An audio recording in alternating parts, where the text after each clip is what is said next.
पहुंचाएं सच्ची व सटीक खबर आप तक। और आज भी बहन जी पूरे हरियाणा प्रदेश के अंदर घूम घूम करके जनता को संबोधित कर रही है।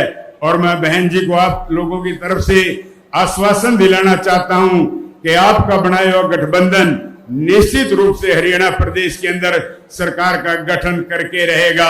आपका आशीर्वाद निरंतर यदि बना रहा तो आपके आशीर्वाद से अभय सिंह चौटाला जी हरियाणा प्रदेश के मुख्यमंत्री बनेंगे और एक चमार जाति का व्यक्ति हरियाणा प्रदेश के अंदर उप मुख्यमंत्री का स्थान ग्रहण करेगा। तो दोस्तों मेरी आप सबसे यही प्रार्थना है कि बहन जी के बनाए इस गठबंधन को तेज गति से चलाने का काम करें। 36 बरादरी के लोग इस गठबंधन के साथ दोस्त जुड़ते जा रहे हैं और मैं फिर से बहन जी का यहाँ पहुंचने पे स्वागत करता हूं, आभार व्यक्त करता हूं कि आप लोगों ने एक कमेरे वर्ग का और एक कमेरे वर्ग के कमाने वालों का, हरिजन का और कृषि खेती करने वाले का और मेहनत करने वाले लोगों का एक ऐसा गठबंधन बनाया है जो सबके ऊपर भारी पड़ रहा है और निश्चित रूप से हरियाणा प्रदेश के अंदर विजय की पताका फहराने का काम करेगा। और मैं इधर SC ST क्यों बोल रही हूँ, शेड्यूल कास्ट और शेड्यूल ट्राइब्स, क्योंकि संविधान में जो दलित वर्ग के लोग हैं तो संविधान में दलितों के लिए तो हरिजन लफ्ज का इस्तेमाल नहीं किया गया है, बल्कि अनुसूचित जाति व जनजाति लफ्ज का इस्तेमाल किया गया। मैं चाहूंगी इन लोगों के जो पूर्व स्टेट अध्यक्ष हैं तो मेरे ख्याल वो भारतीय संविधान को जरूर स्टडी करें, पढ़ें और ये देखें कि अनुसूचित दलितों के लिए क्या लफ्ज इस्तेमाल किया गया है।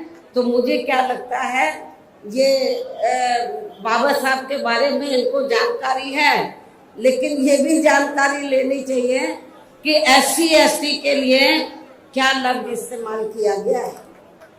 क्योंकि मुझे याद है सन 1977 में जब मैं वकालत की पढ़ाई कर रही थी, LLB फर्स्ट ईयर की स्टूडेंट थी, दिल्ली यूनिवर्सिटी से पढ़ रही थी। 1977 में जनता पार्टी की सरकार बनी और इन्होंने वोट क्या कह के लिया था कि हम स्वर्गीय श्री बाबू जगजीवन राम जी को देश का प्रधानमंत्री बनाएंगे, जिसको कांग्रेस ने नहीं बनाया। कांग्रेस ने भी नहीं बनाया जिनको, और जनता पार्टी ने भी नहीं बनाया 77 में। तो दलित वर्ग के लोग, अनुसूचित जाति जनजाति वर्ग के लोग पूरे देश में बहुत नाराज थे, खफा थे। तो उस समय उन्होंने दिल्ली में एक 3 दिन का जाति तोड़ो सम्मेलन रखा और उसमें ऑल इंडिया की तरफ से तो यूथ की तरफ से, नौजवानों की तरफ से मुझे उन्होंने इनवाइट किया बोलने के लिए। और जब मैं उस सम्मेलन में बोलने के लिए गई तो वहां पर जितने भी जनता पार्टी के नेता थे तो वो बार बार हरिजन हरिजन इस्तेमाल कर रहे थे। तो मैंने उनको कहा कि एक तरफ तो आप जाति तोड़ने की बात कर रहे हैं और दूसरी तरफ आप हरिजन कह रहे हैं। यदि हम इसको पॉजिटिव सेंस में ले तो हम तो हरि का मतलब ईश्वर, हम तो ईश्वर की औलाद होगी, तो बाकी लोग क्या शैतान की औलाद है। ये मैंने 1977 में जब मुझे उन्होंने ऑल इंडिया की तरफ से इनवाइट किया तो ये मैंने वहां पर बोला था।